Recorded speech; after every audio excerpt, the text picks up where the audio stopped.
فَإِنَّ مَعَ الْعُسْرِ يُسْرًا إِنَّ مَعَ الْعُسْرِ يُسْرًا، پس ہر مشکل کے ساتھ آسانی ہے، بے شک ہر مشکل کے ساتھ آسانی ہے۔ ایک ہی آیت کو 2 دفعہ ریپیٹ کیا، یہ بڑی اہم ترین آیت۔ ہر مشکل کے ساتھ آسانی ہے، ایک معنی اس کا یہ ہے کہ مشکل آئے گی چلی جائے گی، پھر آسانی کا وقت بھی آ جائے گا۔ دیکھیں نا، ایک وہ وقت تھا کہ آپ علیہ السلام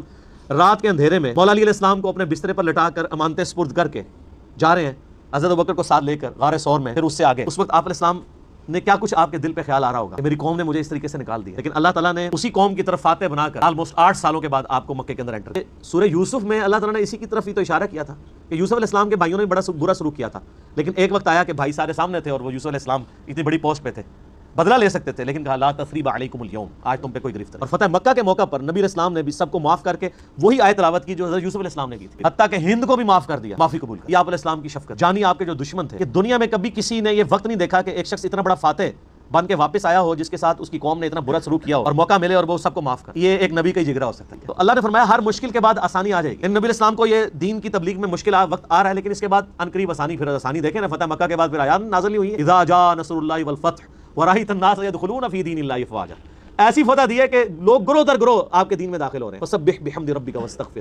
اب آپ اپنے رب کی حمد بیان کیجئے، استغفار کیجئے، بے شک وہ بخشنے والا مہربان ہے۔ یعنی اب آپ یکسو ہو جائیں اللہ کی طرف، اب معاملات آسانی کی طرف۔ ایک معنی تو یہ ہے، اور ایک معنی اس کا بڑا زبردست ہے جو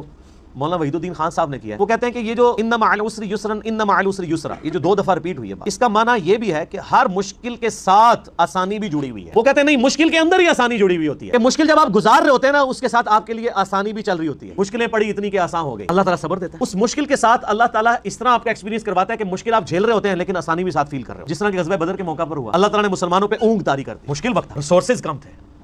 خطرہ تھا، خطرے میں کہاں نیند آتی ہے، حتیٰ کہ بخاری مسلم میں آتا ہے صحابہ کرام کہتے ہیں ہماری ہاتھوں سے تلواریں بھی چھوٹ جاتی تھی، ایسی نیند کا غلبہ۔ نیند آ جائے تو یہ تو اللہ کی طرف سے ایک امن کی نشانی ہوتی ہے نا، تھکاوٹ اتر جائے۔ پھر غزوہ احد کے موقع پر کیسی آئی؟ قرآن میں اللہ تعالیٰ فرماتا ہے کہ ہم نے تمہیں غم پر غم دیا، نبی علیہ السلام کی وفات کی خبر مشہور ہوگی افواہ، تو جو لوگ زخمی بھی تھے ان کو اپنی تکلیف بھول گئی۔ اور مسلمان کی مشکل میں آسانی یہی ہے کہ آپ کا اللہ کے اوپر یقین ہو، یہ تکلیف اللہ کی طرف سے آئی ہے، اللہ کی طرف لوٹ جائے گی، تو ہم یہی تو کہتے ہیں انا للہ و انا الیہ راجعون۔ صحیح مسلم میں حدیث ہے، ام سلمہ کہتی ہیں کہ میں نے نبی علیہ السلام سے یہ حدیث سنی تھی کہ جو شخص مشکل اور پریشانی میں یہ دعا پڑھ لے، اللہم اجرنی فی مصیبتی، اے اللہ مجھے اس مصیبت میں اجر دے، واخلف لی خیرا منہا، اور تو بہتر خلیفہ بن جا میرے لیے، اس کے لیے اس سے بہتر نعم المدل میرے لیے کر۔ تو کہتی ہیں کہ میرا خاوند جب ابو سلمہ فوت ہوا تو میں نے یہ دعا پڑھ لی، اور پھر میں سوچتی تھی کہ ابو سلمہ جیسا تو کوئی صحابی نہیں ہے حضور کے اصحاب میں سے،